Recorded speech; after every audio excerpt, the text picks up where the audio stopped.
Case খেলবা, আসো, যেটা খেলার মন চাই সেটাই খেলো, কিন্তু আমরা চাই একটা ভদ্রতা এবং নম্র সুন্দর ভালো বলবে, ফিল্ম ইন্ডাস্ট্রিকে সেই দিকে নজর দেয়, ভালো হবে। আমাদের ফিল্ম ইন্ডাস্ট্রি এই করতে করতে ফিল্ম ইন্ডাস্ট্রি ধ্বংসের পথে গেছে, আর ধ্বংসের পথে যেন না চাই, ফিল্মটা বেঁচে থাকে সেই দিকে খেয়াল রেখে সবাই সুন্দর এবং ধৈর্য ধরে কাজ করেন, ভালো হবে। আসসালামু আলাইকুম। ধন্যবাদ বিশিষ্ট চলচ্চিত্র প্রযোজক এবং বিশিষ্ট চলচ্চিত্র অভিনেতা, বিশিষ্ট ব্যবসায়ী মনোহর হোসেন দীপজল ভাইকে 103 জনের পক্ষ থেকে আন্তরিক এবং শুভেচ্ছা।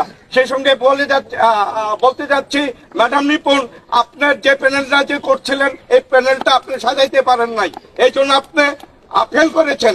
সেই সঙ্গে এবার সমাপনী বক্তব্য দিবেন বাংলাদেশ চলচ্চিত্র শিল্পী সমিতির নবনির্বাচিত সংগঠক